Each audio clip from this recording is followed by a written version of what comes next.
मेरा मुल्क मेरा देश मेरा ये वतन, शांति का उन्नति का प्यार का चमन, इसके वास्ते निसार है मेरा तन मेरा मन। है वतन है वतन है वतन, जाने मन जाने मन जाने मन। हेलो बच्चों, क्या हाल चाल? जय हिंद बच्चों। बच्चों तो हमने लिख दिया है, स्क्रीनशॉट किसी को लेना हो तो ले सकता है मेरे बच्चों। चलिए स्टार्ट करते हैं। देखिए अब गणित का भी रूल लेकर आएंगे, आज से गणित स्टार्ट हो जाएगा। चलिए ठीक। देखिए राष्ट्रीय ज्ञान, नेशनल एंथम क्या है? जनगण मन। क्या है? पहला जनगण मन। इसके रचयिता कौन है? रविन्द्रनाथ टैगोर जी। रविन्द्रनाथ टैगोर जी। रविन्द्रनाथ टैगोर जी के थोड़ा सा विषय में हम जान लेते हैं मेरे बच्चों, बहुत इंपॉर्टेंट है। देखिए रविन्द्रनाथ टैगोर जी क्या है कि इनके गुरु, रचना थी गीतांजलि। इनकी रचना एक है गीतांजलि, एक और रचना है गोरा। गोरा करके रचना है। अच्छा,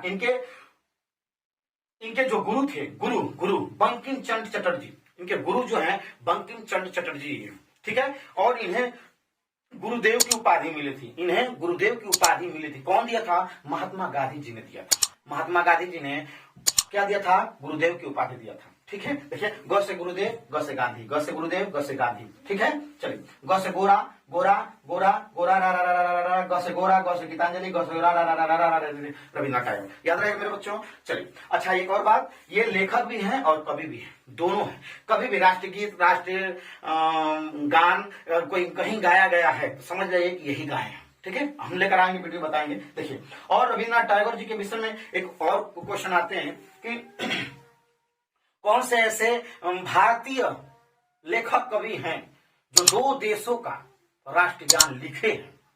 कौन है? वही रविन्द्रनाथ टैगोर जी।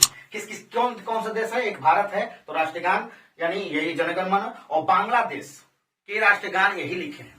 उसका क्या है? अमार सुनार बांग्ला। यहाँ पे कहीं लिखे होंगे अमार सुनार बांग्ला। बांग्लादेश का राष्ट्रीय ज्ञान क्या है? बांग्लादेश का राष्ट्रीय ज्ञान क्या है? अमार सुनार बांग्ला। कौन लिखे हैं? रविन्द्रनाथ टैगोर जी लिखे हैं। बात समझ में आई मेरे बच्चों? चलिए स्टार्ट करते हैं राष्ट्रीय ज्ञान के लिए। राष्ट्रीय ज्ञान, नेशनल एंथम क्या है? जनगण मन। इसके रचयिता रविन्द्रनाथ टैगोर। रविन्द्रनाथ टैगोर जी भारत के प्रथम ऐसे व्यक्ति थे जो नोबेल पुरस्कार पाए थे।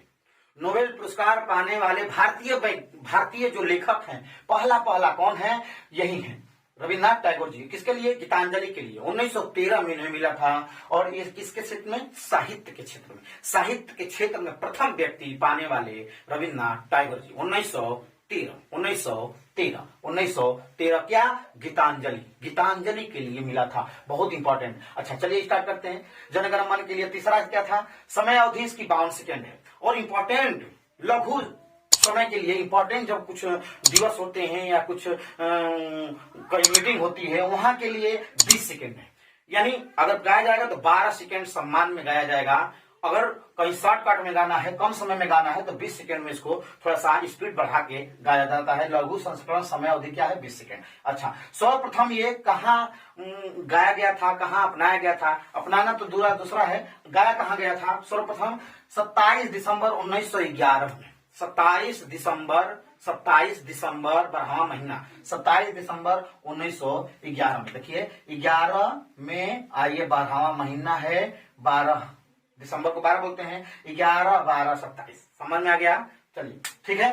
कहाँ पे? कांग्रेस के कलकत्ता अधिवेशन में गाया गया था। और कौन गाए थे? रविन्द्रनाथ टैगोर। मैंने बताया था कि रविन्द्रनाथ टैगोर ऐसे व्यक्ति हैं जो लेखक भी हैं और कवि भी हैं, ठीक है। तो चलिए वही है, जहां न पहुंचे रवि वहां पहुंचे कवि। रविन्द्रनाथ टैगोर, ठीक है। इन्हें गुरुदेव की उपाधि मिली थी। कौन दिया था? ग से गुरुदेव, ग से गांधी। गांधी जी ने दिया था गुरुदेव की उपाधि, ठीक है। अच्छा चलिए ठीक है बच्चों। देखिए तो सर्वप्रथम कहां पे इसे गाया गया था?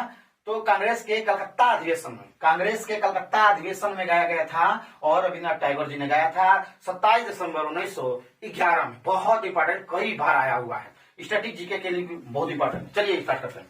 फिर अपनाया कहाँ गया था? इसे अपनाया कब गया था? भारतीय संविधान में इसे दर्जा मिला था, अपनाया गया था, मान लिया गया था, सर्वमान्य मान लिया गया था पूरे देश के लिए। कब? 24 जनवरी 1950। 26 जनवरी मनाते हैं ना, 2 दिन पहले 26 जनवरी यानी 2 दिन पहले 1950 को, यानी 2 दिन पहले, 26 जनवरी के 2 दिन पहले, 24 जनवरी 1950 को इसे भारतीय संविधान ने अपना लिया था। भारतीय संविधान में मोहर दर्जा, संविधान में हमारा मोहर दर्जा लग गया था। अच्छा, इसी समय को राष्ट्रीय गीत भी अपनाया गया था। राष्ट्रीय गान और राष्ट्रीय गीत हम लेकर आ रहे हैं कल, तो इसके नेक्स्ट वीडियो में गीत ही लेकर आएंगे। तो वो भी राष्ट्रीय गान और राष्ट्रीय गीत कब अपनाया गया था संविधान द्वारा? 24 जनवरी 1950 को। चलिए ठीक है, देखिए इसका भाषा, मूल भाषा क्या था? बांग्ला में था। अच्छा, इंग्लिश में इसका अनुवाद कौन किए थे? रविन्द्रनाथ टैगोर जी ने ही किया था, बांग्ला में भी और अंग्रेजी यानी इंग्लिश में भी। उसके नाम क्या थे जो अंग्रेजी में अनुवाद हुआ था?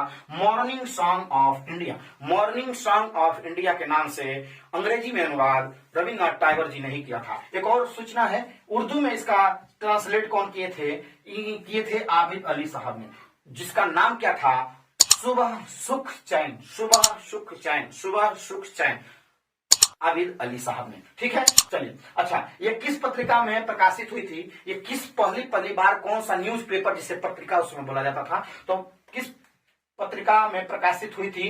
तत्वबोधिनी नामक एक पत्रिका थी। तत्वबोधिनी नामक एक पत्रिका थी, उसमें हुआ था। और किस शीर्षक या नाम से, हेडिंग से, किस नाम से? भारत विधाता नाम से, भारत विधाता नाम से ये तत्वबोधिनी पत्रिका में प्रकाशित हुई थी। एक और इंपॉर्टेंट चीज है, विश्व की सबसे पुरानी राष्ट्रीय गान कौन सी है? नीदरलैंड की राष्ट्रीय गान है। विश्व की सबसे पुरानी राष्ट्रीय गान अगर कोई है तो पहले राष्ट्रीय गान सबसे विश्व में कहां गाया गया था? पहला नीदरलैंड देश में। अच्छा, और बांग्लादेश की राष्ट्रीय गान आप बताए थे अमार सुनार बांग्ला। बहुत ही इंपॉर्टेंट, लिख लीजिएगा, अमार सुनार बांग्ला, अमार सुनार बांग्ला। जो कौन लिखे थे? रविन्द्रनाथ टैगोर जी।